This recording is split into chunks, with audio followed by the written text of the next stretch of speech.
Good morning students. आज हम BSc first year paper mechanics first paper का एक स्पेशल टॉपिक करेंगे जो नेक्स्ट पिछले वीडियो से नेक्स्ट वीडियो है, नेक्स्ट टॉपिक है।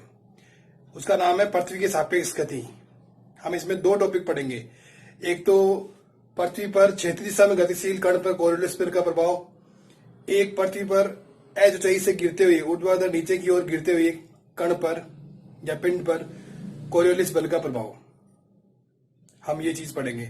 सबसे पहले देखते हैं पृथ्वी की गति किस प्रकार से होती है। पृथ्वी जैसा कि हम जानते हैं गोलाकार या अंडाकार रूप में लगभग माना जाता है उसको। तो पृथ्वी चक्रणीय गति भी करती है और कक्षीय गति भी करती है। अपनी अक्ष पर जो ऊर्ध्वाधर अक्ष है, ऊर्ध्वाधर उत्तर और दक्षिण ध्रुव को मिलाने वाली जो अक्ष है उसके सापेक्ष, जैसे ये पृथ्वी है, ये ऊर्ध्वाधर अक्ष है, ये एनएस, इसके सापेक्ष पश्चिम से पूर्व की ओर पृथ्वी चक्रणीय गति करती है। यूं इस तरह से अपनी अक्ष पर घूमती है और एक सूरज के चारों ओर, ये सूरज मान लिया, सूरज के चारों ओर कक्षीय गति भी करती है।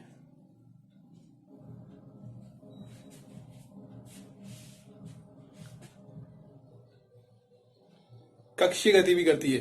क्या होता है कि जैसे हम मंदिरों में परिक्रमा करते हैं तो एक तो हम सूरज को अर्घ देते हैं और अपनी दूरी पर घूम जाते हैं इस तरह से, ठीक है ना, अपनी दूरी पर घूम जाते हैं, वो तो होता है चक्रण।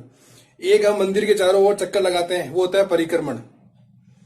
तो वो जो चारों तरफ घूमते हैं वो कक्षीय गति है पृथ्वी की, ठीक है ना। तो ये पृथ्वी कक्षीय गति करती है। इसमें तो पूरा साल भर लगता है और पृथ्वी अपने कक्ष पर जो चक्रणीय गति करती है उसमें 24 घंटे लगते हैं,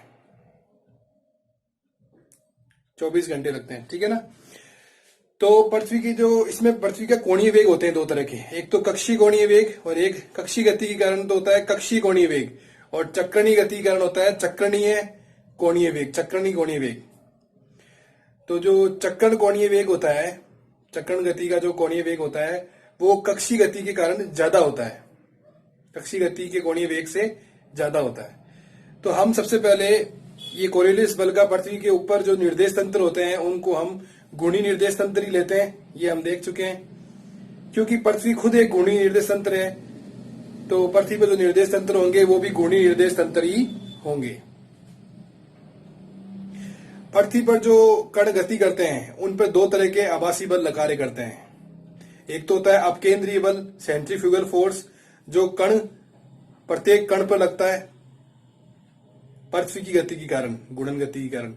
दूसरा होता है कोरियोलिस बल, कोरियोलिस फोर्स, वो पृथ्वी पर कण की गति के कारण लगता हुआ प्रतीत होता है। जो कण गतिशील होंगे उन पर वो कोरियोलिस बल प्रभावित होता है। तो हम सबसे पहले इस पृथ्वी की, जो पृथ्वी अपनी अक्ष पर अपनी दूरी पर 24 घंटे में चक्रण गति करती है, उसका कोणीय वेग निकालेंगे ओमेगा। वो होता है 2π/T। 24 घंटे का टाइम लेती है तो 2π, ओमेगा क्या होता है? कोणीय वेग। कोणीय वेग मतलब कोण बटा समय। कोण तो 2π है, एक पूरे चक्कर में 2π एंगल पूरा करेगी, और T है 24 घंटे, तो हम इसको 24 आवर लिख सकते हैं। अब 24 आवर को सेकंड में चेंज करेंगे तो 24 इंटू 60 इसको सॉल्व करेंगे तो ओमेगा का मान आएगा 7.29 इंटू 10⁻⁻5 रेडियन पर सेकेंड। ये कोणीय वेग का मान आएगा। ये चक्रणीय कोणीय वेग है पृथ्वी का, ठीक है।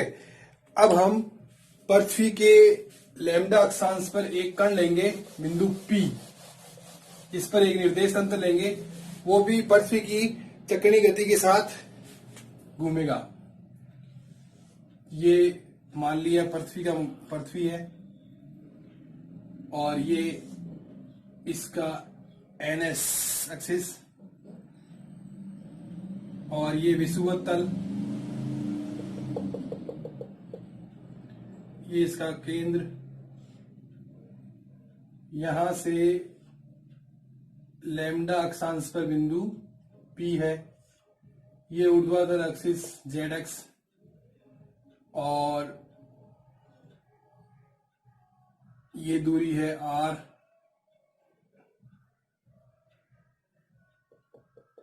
इसके कक्षीय गुणन की त्रिज्या। तो ये लैम्डा है, तो ये भी लैम्डा होगा। इस बिंदु P पर एक निर्देश तंत्र लेते हैं, जिससे पूर्व की तरफ तो लेते हैं एक्स डैश एक्सिस और उत्तर की तरफ लेते हैं वाई डैश एक्सिस, और जेड डैश एक्सिस ऊर्ध्वाधर ऊपर की ओर होता है। पृथ्वी का तल होता है ना, उसकी सतह से ऊर्ध्वाधर ऊपर की ओर होता है। अब इसके जो एंगल्स हैं उनके बारे में ये तो समझ में आ ही गया होगा, ये लैम्डा है तो ये भी लैम्डा होगा। एकांतर कौन हो जाएगा, ये और ये रेखा एक दूसरे के समांतर होगी और ये तिर्यक रेखा होगी, तो ये लैम्डा हो जाएगा। अब हम इसके बाकी शेष कोणों के बारे में, और इस चित्र, ये इस एक्सिस के सापेक्ष ओमेगा कोणीय वेग से घूम रही है पृथ्वी। तो हम इस चित्र को थोड़ा सा इधर बना लेते हैं। ये बिंदु P, ये एक्स डैश एक्सिस, ये जेड डैश एक्सिस, ये वाई डैश एक्सिस, ये ओमेगा गुणन एक्सिस, और ये लैम्डा, ये ओ डैश, ये ओ डैश पॉइंट है और ये ओ पॉइंट है, ठीक है। और यहां से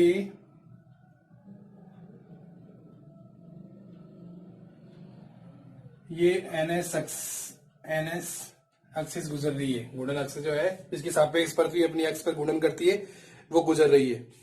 तो ये लैम्डा है, ये पृथ्वी की सतह पर एक त्रिज्यीय रेखा है, ये लैम्डा है। तो ये सतह से लंबवत ऊपर की ओर होगा, तो ये पूरा 90 होगा। तो ये कितना हो जाएगा, 90 माइनस लैम्डा। तो ये जो एक्सिस है ये ओमेगा वाली है, और ये जेड एक्सिस का एक्सिस ये है, जेड डैश एक्सिस। तो ये जेड डैश एक्सिस जो है और ये ओमेगा है, तो इसके बीच में एंगल क्या बन जाएगा, 90 माइनस लैम्डा। अब ये जेड डैश एक्सिस और ये वाई डैश एक्सिस, इनके बीच में 90 डिग्री का एंगल होगा। तो इससे हम ये निकालेंगे तो ये हो जाएगा लैम्डा। इसी प्रकार से ये जेड डैश एक्सिस का पीछे का जो पीछे की ओर बढ़ाया हुआ जो सिरा है वो है, और ये वाई डैश एक्सिस है, इनके बीच में भी 90 डिग्री होगा। ये लैम्डा है तो ये हो जाएगा 90 माइनस लैम्डा। तो ये एंगल आप ध्यान रखना। अब हम देखते हैं, पहले एक बार दोबारा सुन लो। बिंदु P पर हम एक्स डैश एक्सिस लेंगे पूर्व दिशा में, और वाई डैश एक्सिस लेंगे उत्तर दिशा में, और जेड डैश एक्सिस लेंगे ऊर्ध्वाधर पृथ्वी की सतह से ऊपर की ओर। फिर ये इस तरह से एंगल का डिवाइडेशन हो जाएगा। फिर ओमेगा जो कोण है इसके घटक लेंगे हम जेड डैश एक्स की ओर। तो जेड डैश एक्स की ओर होगा ओमेगा कोस 90 माइनस लैम्डा, तो ये हो जाएगा ओमेगा साइन लैम्डा। और जेड डैश एक्स की ओर एकांक सदिश क्या होगा, के कैप डैश। ये तो जेड डैश एक्स की ओर घटक है ओमेगा कोणीय वेग का। इसी प्रकार से वाई डैश एक्स की ओर ओमेगा का घटक क्या होगा, ओमेगा कोस लैम्डा। और वाई डैश के एक्स की ओर एकांक सदिश क्या होगा, जे कैप डैश। देखो के कैप डैश तो जेड डैश एक्स की ओर एकांक सदिश है ओमेगा साइन लैम्डा, और जे कैप डैश वाई डैश की ओर एकांक सदिश है ओमेगा कॉस लैम्डा। और ओमेगा एक्सिस घूर्णन एक्सिस है और वाई डैश एक्सिस है, उसके बीच में जो एंगल है वो लैम्डा है, ठीक है ना, लैम्डा है ना एंगल। तो ये हो जाएगा omega cos lambda J cap dash. तो हमारे पास में जो पृथ्वी का जो चक्रणीय कोणीय वेग आएगा ओमेगा, इसका मान क्या आ जाएगा, omega cos lambda J cap dash plus omega sine lambda K cap dash. अब हम इस टॉपिक के सिर्फ दो टॉपिक करेंगे आज। पहला तो है पृथ्वी की क्षैतिज दिशा में गतिशील कण पर कोरियोलिस बल का प्रभाव। तो ये जो कोणीय वेग का जो घटक निकाले हैं अपने, जो कोणीय वेग का मान निकाला है, इसको हमें याद रखना है। ये जो इसके 3-4 टॉपिक है उनमें सब में ही काम आएगा। तो कोणीय वेग ओमेगा का मान है omega cos lambda J cap dash plus omega sine lambda K cap dash. ठीक है, ये कोणीय वेग का मान है।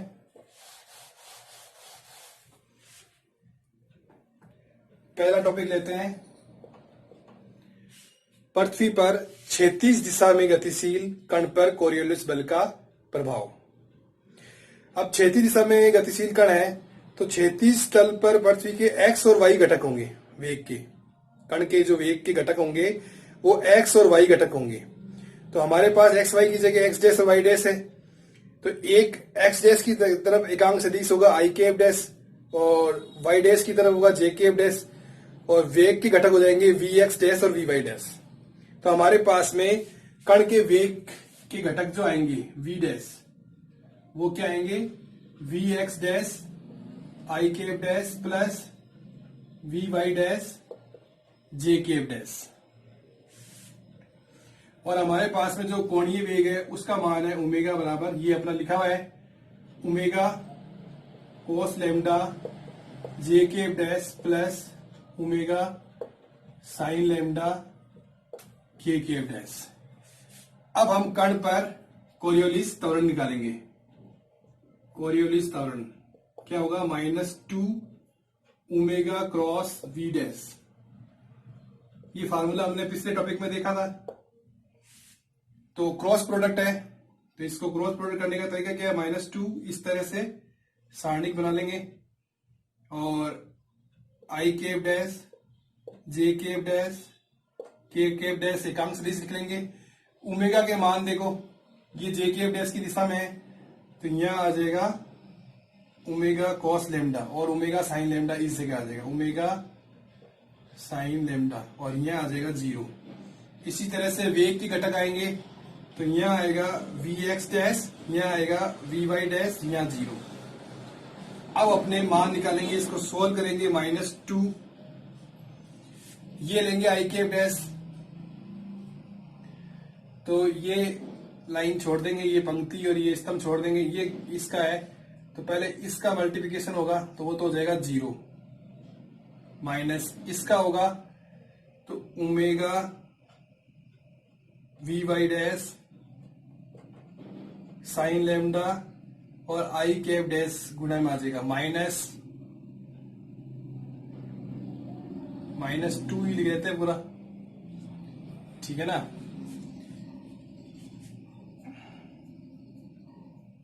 एक माइनस आएगा जे कैप डैश वाला, क्योंकि जे कैप डैश के निकाल रहे हैं ना सब इसके गुणा में, तो ये माइनस माइनस प्लस हो जाएगा।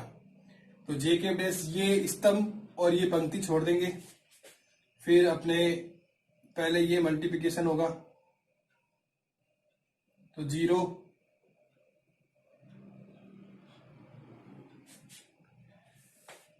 माइनस आएगा ना, माइनस माइनस प्लस हो जाएगा तो डायरेक्ट लिख देते हैं सीधा। तो इसमें आएगा इसका गुणा होगा वो आएगा 0 माइनस इसका इस पद का और इस पद का multiplication omega V X dash sine lambda J cap dash, फिर -2 के कैप डैश की गुणा में क्या आएगा, ये लाइन और ये लाइन छोड़ेंगे तो पहले ये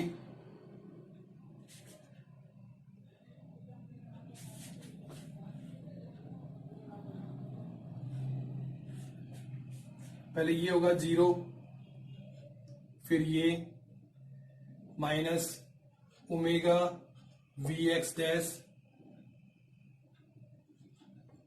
cos lambda K cap dash. एक बार के कैप डैश का दोबारा देख लो, देखो मैं बताता हूं आपको।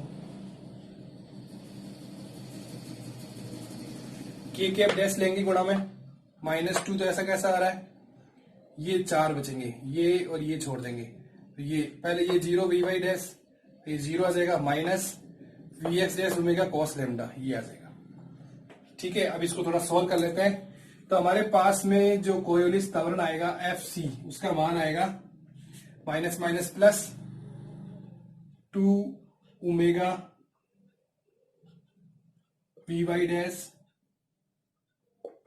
Sign lambda I cap dash. इसको सोल्व करके लिखा है। अब इसको लिखेंगे -2 omega V X dash sine lambda J cap dash, और इसको करेंगे तो +2 omega V X dash cos lambda K cap dash. ये वैल्यू आएगी कोरियोलिस त्वरण की, कण पर लग रहे कोरियोलिस त्वरण की ये वैल्यू आएगी। इस तरह से हम क्रॉस प्रोडक्ट करके निकाल सकते हैं। करके देखोगे तभी आएगा, ऐसे डायरेक्ट देखने से नहीं आता, करके देखोगे तभी आएगा। ठीक है, अब कोरियोलिस बल का क्षैतिज घटक निकालेंगे, कण पर लग रहे कोरियोलिस बल का हॉरिजॉन्टल कंपोनेंट। तो उसमें केवल आई कैप डैश और जे कैप डैश वाला लिखेंगे। 2 omega V Y dash sine lambda I cap dash -2 omega V X dash sine lambda J cap dash, ये आ जाएगा। अब इसमें से कॉमन क्या आएगा, 2 omega sine lambda V Y dash I cap dash V X dash J cap dash, ये हमारे पास में आएगा। तो कोरियोलिस बल के क्षैतिज घटक का मैग्नीट्यूड क्या आएगा, magnitude 2 omega sine lambda V Y dash का square plus V S dash का स्क्वायर का अंडर रूट। इसको हम लिख सकते हैं V dash, 2 omega V dash sine lambda. ये हमारे पास में कोरियोलिस बल के क्षैतिज घटक का परिमाण आ जाएगा। ठीक है, इसी प्रकार से जो ऊर्ध्वाधर घटक होगा वो क्या आएगा, ऊर्ध्वाधर घटक F C V vertical component 2 omega V X dash cos lambda K cap dash.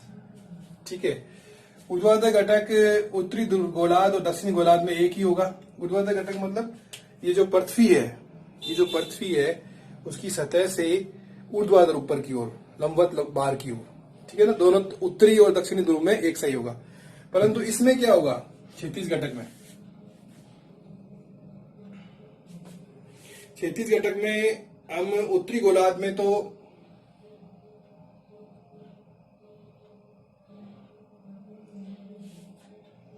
क्षैतिज घटक में जो उत्तरी गोलार्ध में होगा वो, जैसे मैं समझाऊं, ये पृथ्वी है, ठीक है, ये एन है, ये एस है, पृथ्वी घूम रही इधर है पश्चिम से पूरब की ओर। ठीक है, उत्तरी गोलार्ध में ऊर्ध्वाधर इधर होगा। ठीक है, तो इस हाथ वाला कटक, इस हाथ की ओर होगा कोरियोलिस बल का प्रभाव, दाहिने हाथ की ओर। यहां देखेंगे ना तो इस तरफ होगा, ए इस तरफ दाहिनी ओर होगा उत्तरी गोलार्ध में। दक्षिणी गोलार्ध में किस तरफ होगा, इधर ऊर्ध्वाधर है इधर, तो इस हाथ पर, तो मतलब इस हाथ पर बाईं तरफ होगा। ये तो दाहिनी ओर होगा उत्तरी गोलार्ध में तो, और दक्षिणी गोलार्ध में बाईं ओर होगा कोरियोलिस त्वरण का या कोरियोलिस बल का प्रभाव। दक्षिणी गोलार्ध में बाईं ओर होगा क्योंकि ऊर्ध्वाधर इधर है ना, तो ये बाईं ओर बैठ जाएगा और पूर्व दिशा में ही होगा दिशा तो, और इसमें होगा ऊर्ध्वाधर इस तरफ है तो इस तरह ऐसे घूमेंगे तो ये दाहिनी ओर हो जाएगा। ठीक है ना, ये समझने की बात है। और अभी एग्जाम्पल करेंगे, प्राकृतिक घटनाओं पर इसका प्रभाव पड़ता है वो देखेंगे तो हमारे क्लियर हो जाएगा। ठीक है ना। देखते हैं नदियों के द्वारा जो भूमि का कटाव होता है। जो नदियां बहती हैं हमारी पृथ्वी पर, कई प्रकार की नदियां हैं, समुद्र हैं। तो नदियों के द्वारा जो चट्टानों का किनारे पर कटाव होता है वो उत्तरी गोलार्ध में किस ओर होता है और दक्षिणी गोलार्ध में किस ओर होता है, ये हम जानेंगे।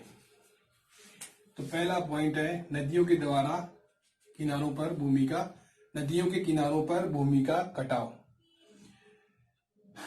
तो माना नदी का जो प्रवाह है वो इस ओर है, पश्चिम से पूर्व की ओर। मतलब वी डैश जो वेलोसिटी है वो V X dash I cap dash है, ये वेलोसिटी है।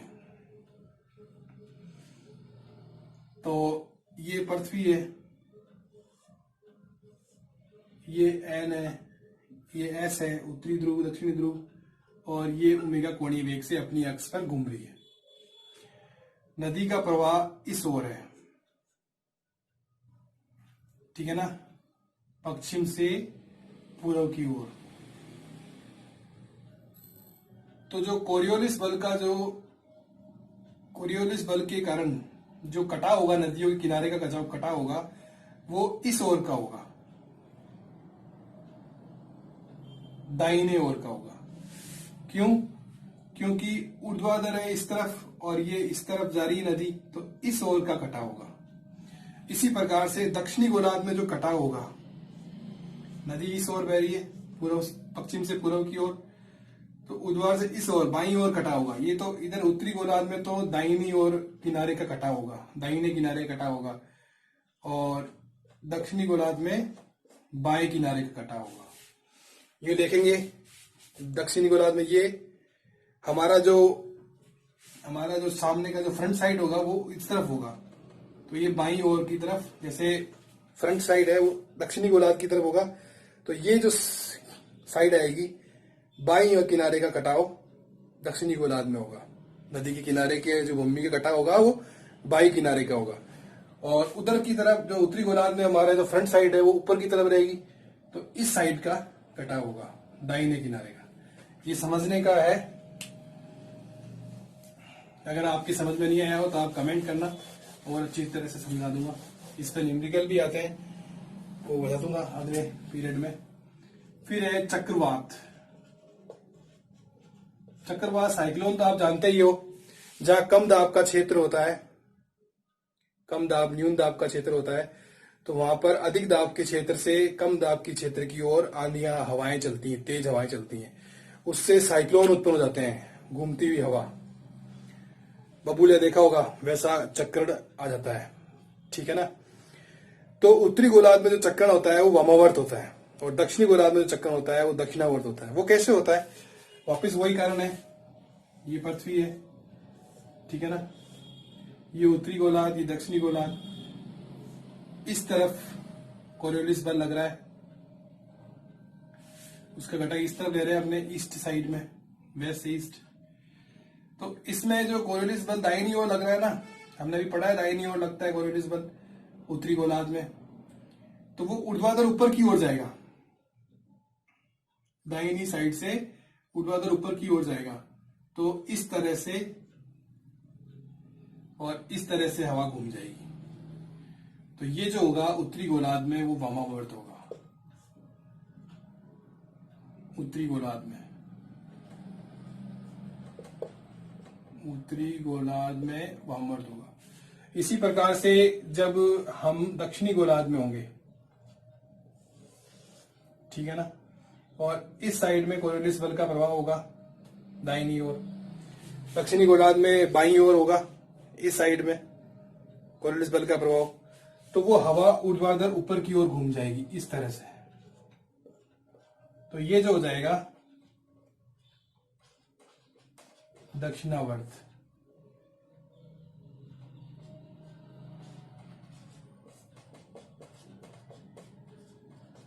दक्षिणी गोलार्ध में दक्षिणावर्त हो जाएगा। तो ये तो होगा एंटी क्लॉकवाइज, ये होगा क्लॉकवाइज। ये आप अच्छी तरह समझ लें। नहीं समझ में आया है तो आप कमेंट करना, मैं आपको बता दूंगा और अच्छी तरह से, जितना हो सकता है उतना तो मैंने बताया ही है आपको। किस तरह से साइक्लोन घूमता है। अब एक टॉपिक और कर लेते हैं अपने, दूसरा सेकंड। पृथ्वी की सतह पर ऊर्ध्वाधर h ऊंचाई से गिरते हुए पिंड पर कोरियोलिस बल का प्रभाव। ठीक है ना, ये उत्तरी गोलार्ध में है, अभी समझ में आ जाएगा। तो ऊपर से अगर कोई पिंड गिर रहा है तो वो विराम अवस्था से गिर रहा है, विराम अवस्था से गिर रहा है, गुरुत्वीय त्वरण g है, तो उसका वेग क्या होगा, वेग क्या होगा, v dash equal to minus G T K cap dash. ये कैसा आता है, v बराबर u प्लस ए टी, तो u जीरो जाएगा, ये माइनस जी और ये t, और के केप डैश मतलब पृथ्वी के केंद्र की ओर गिरेगा कण, तो minus G T K cap dash पृथ्वी के केंद्र की ओर एकांक सदिश है। और ओमेगा हमारे पास कोणीय वेग हमने निकाल रखा है, अभी निकाला था, omega cos lambda J cap dash plus omega sine lambda K cap dash.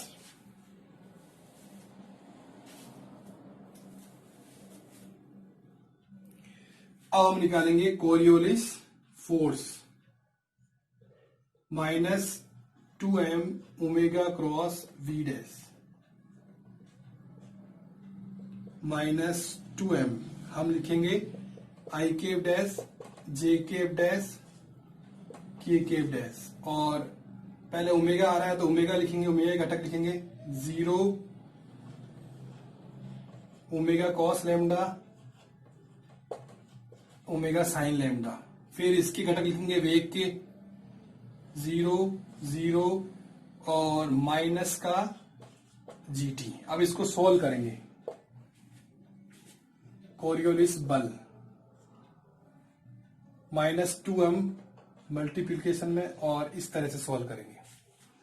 तो आई केप डैश लेंगे, ये लाइन और ये लाइन छोड़ देंगे, इनका मल्टीप्लीकेशन होगा, तो ये हो जाएगा minus omega G cos lambda T, और ये 0 हो जाएगा, ठीक है, और गुणा में आ जाएगा आई केप डैश। अब जे केप डैश लेंगे, ये स्तंभ और ये पंक्ति छोड़ देंगे, इसका होगा, तो इन दोनों से मल्टीप्लिकेशन 0 होगा, तो ये 0 हो जाएगा। के केप डैश लेंगे, ये स्तंभ और ये पंक्ति छोड़ देंगे, इसका लेंगे तो ये दोनों 0 है, तो ये भी 0 हो जाएगा। तो जे केप डैश और के केप डैश की गुणांक 0 हो जाएंगे, तो आई केप डैश का ही गुणांक आएगा। तो हमारे पास में जो कोरियोलिस फोर्स आएगा ऊर्ध्वाधर नीचे की ओर गिरते हुए कण पर, जो कोरियोलिस फोर्स आएगा minus plus 2m omega G cos lambda T I cap dash आएगा। आई केप डैश हमें ये बताता है कि जो ऊपर से जो कण गिर रहा है ऊर्ध्वाधर पृथ्वी पर उत्तरी गोलार्ध में, वो पूर्व की ओर विस्थापित हो जाएगा। मतलब उत्तरी गोलार्ध में जो कोरियोलिस बल लगता है वो दाहिनी ओर ही लगता है, ठीक है ना, तो उधर की ओर ही विस्थापित हो जाएगा। तो इस प्रकार से हम ये देखेंगे कि दक्षिणी गोलार्ध में किस तरह विस्थापित होगा। दक्षिणी गोलार्ध में जो कोरियोलिस बल है वो बाईं ओर लगता है, तो वो पश्चिम की ओर विस्थापित हो जाएगा, इस तरह से, ठीक है। अब हम इस कोरियोलिस बल को लिखेंगे m D square X dash upon D T square equal to, magnitude में लिख रहे हैं 2m omega G cos lambda into T. m से m कैंसिल हो जाएगा, इसका समाकलन करेंगे t की सापेक्ष, तो एक डेरिवेटिव हट जाएगा D X dash upon D T equal to 2 omega G cos lambda, T का समाकलन हो जाएगा टी स्क्वायर अपॉन 2, हम जानते ही हैं, और एक नियतांक आ जाएगा प्लस का c। ये इसका इंटीग्रेशन होगा, समाकलन होगा।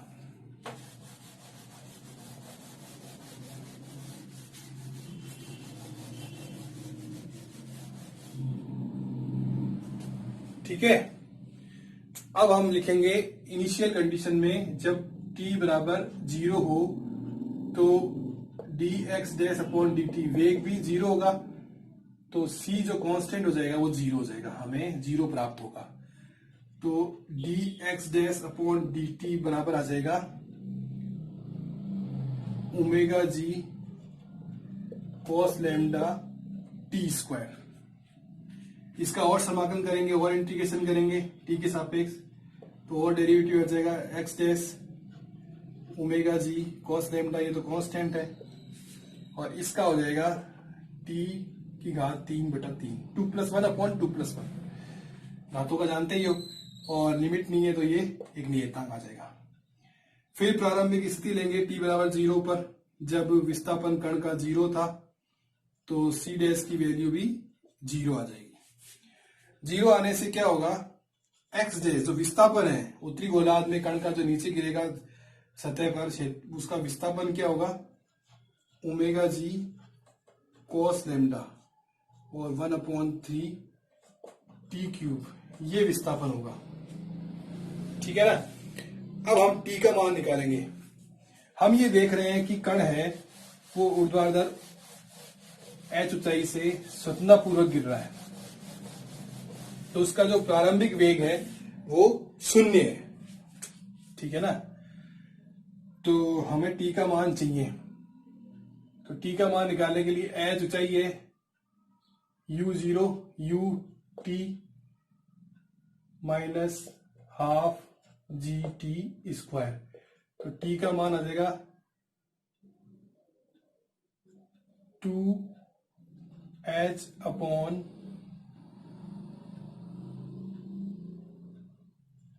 जी।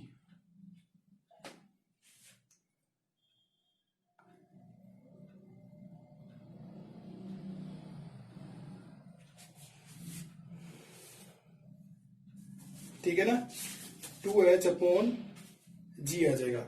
h का मान आएगा या half G T square, T का मान आ जाएगा 2h अपॉन जी का अंडर रूट।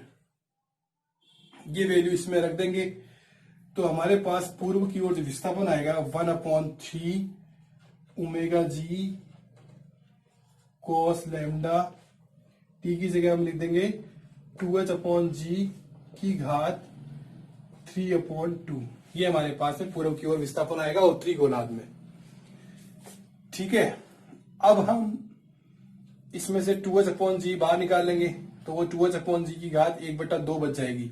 जैसे 3/2 है तो इसको हम लिख सकते हैं 1/2 + 1, तो 1 को हम बाहर निकाल लेंगे। जैसे x डैश 1/3, वो इसलिए सॉल्यूशन और दूसरा रूप निकालने के लिए 2h अपॉन जी ये बाहर निकालेंगे, ओमेगा जी कॉस लैम्डा और 2h अपॉन जी की घात 1/2, तो ये g से g कैंसिल हो जाएगा और हमारे पास में x डैश की एक फॉर्म और आ जाएगी 2/3h ओमेगा जी तो आएगा नहीं, गलत लिख दिया जी,